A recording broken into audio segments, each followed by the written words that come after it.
Tribune newspaper में के English version में रविंद्र सूद एक संवाददाता हैं, उसके हिमाचल एडिशन के। उन्होंने एक बहुत ही ब्यूटीफुल आर्टिकल लिखा है जो कि हमारी हिमाचल की राजनीति से प्रत्यक्ष रूप से जुड़ा हुआ।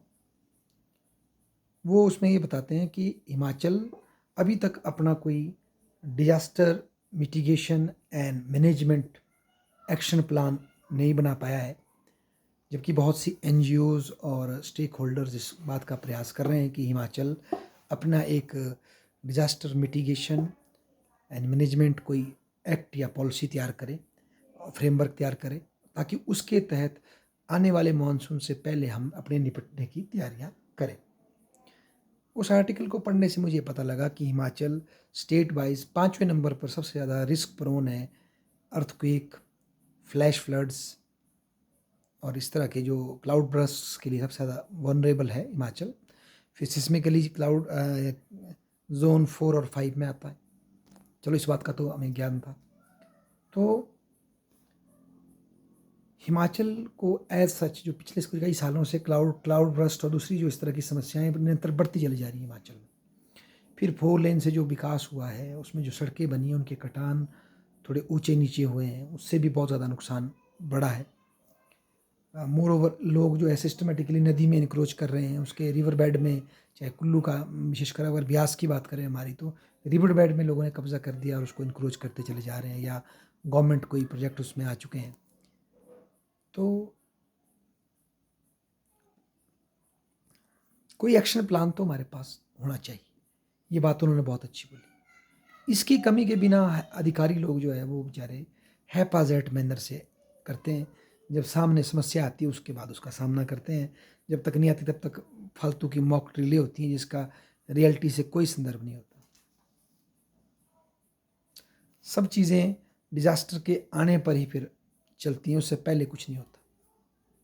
और सबसे बड़ी बात है, इस एक्शन प्लान आने के बाद अगर कोई ऐसा प्लान बनता है, डिजास्टर मिटिगेशन प्लान बनता है, तो हम सिर्फ ब्यूरोक्रेट्स पर रिलाई करने के बजाय हम प्रोफेसर्स जो कि जियोलॉजी के हों, सिस्मोलॉजी के हों, रिवर को से कंसर्न हो, उनका हम हेल्प ले सकते हैं।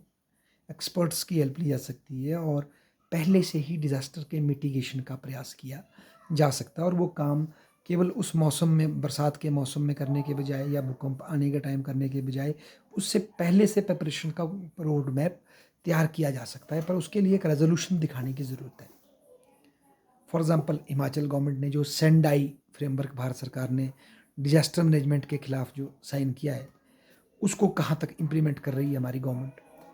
क्या हमारी जो ये पॉलिसी बननी चाहिए, एक प्लान बनना चाहिए डिजास्टर मिटिगेशन प्लान, उसको उसमें इसको कितना हमने इंश्राइन किया है, कितना हम अपने इंफ्रास्ट्रक्चर को फ्लैश फ्लड्स, क्लाउड बर्स्ट या सिस्मिक उस समस्या को देखते हुए पहले से तैयार कर रहे हैं। क्या हम जो भी विकास कर रहे हैं वो इन समस्याओं को देखते हुए चल रहे हैं कि नहीं चल रहे हैं। या जो वाटर स्कैर्सिटी भी एक समस्या हो सकती है आने वाले टाइम में, तो उसको कैसे देख के हम टैकल कर रहे हैं।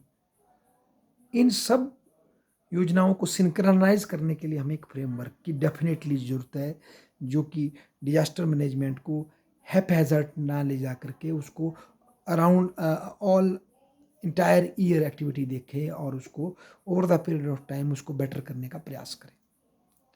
अगर ऐसा नहीं होगा तो डेफिनेटली हम बार बार 2023 की तरह जो संकट है उनको देखेंगे, और हो सकता है कभी न कभी हमें 1905 की तरह एक बड़े भूकंप के दर्शन भी हो जाएं, तो बहुत ज़्यादा डैमेज में हमारा हिमाचल आ जाएगा और उसके जो कॉन्सिक्वेंसेस होंगे वो हमें झेलना मुश्किल हो जाएंगे। इसी अखबार में सूद जी बताते हैं, पत्रकार, किस तरह से बिल्डिंग नॉर्म्स को जो फ्लॉट कर रहे हैं बिल्डर लॉबी शिमला में या बड़े बड़े शहरों में, 5-5, 6-6, 10-10, 12-12 मंजिल बिल्डिंग बना रहे हैं और पब्लिक अथॉरिटी कुछ नहीं कर पा रही क्योंकि पॉलिटिशियन और सारी लॉबी इन कहूट है।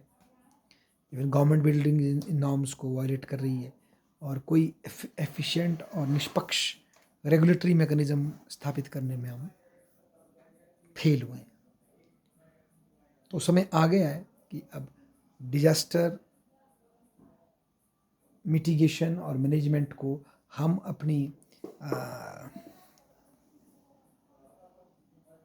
पॉलिसी फॉर्मुलेशन और पॉलिटिक्स का फाउंडेशन बनाएं, अन्यथा हिमाचल को आने वाले समय में बहुत बड़े कॉन्सिक्वेंसेस झेलने पड़ सकते हैं।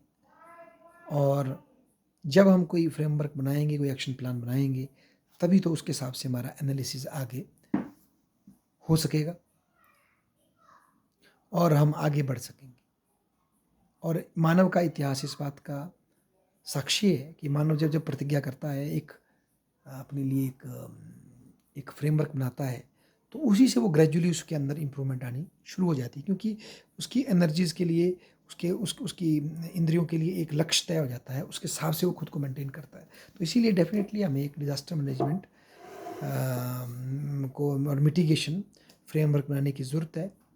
और आने वाले हाइड्रो इलेक्ट्रिकल प्रोजेक्ट्स को तो बड़े ध्यान से देखने की ज़रूरत है। इनका जो और वर्तमान में जो हैं, उनके जो कॉन्सिक्वेंसेस हम भुगत रहे हैं, उनको भी क्रिटिकली देखने की ज़रूरत है, ताकि हम सिर्फ जो रेवेन्यू हमने जनरेट किया, लाडा का जो पैसा हमने लिया उसको, और जो लोगों को नौकरियां दिलाई उसको तो देखे, पर माइनस करें जो लॉस हम झेल रहे हैं। हमारी रिवर का इकोसिस्टम झेल रहा है, लोगों की खेती जो डूब रही है, लोगों की लाइवलीहुड जो थ्रेटन हो रही है, जो लाइफ लॉस हो रही है, उसके साथ बैलेंस करके हम इसको देखें, तभी हम इसको पूरा कर सकेंगे। धन्यवाद।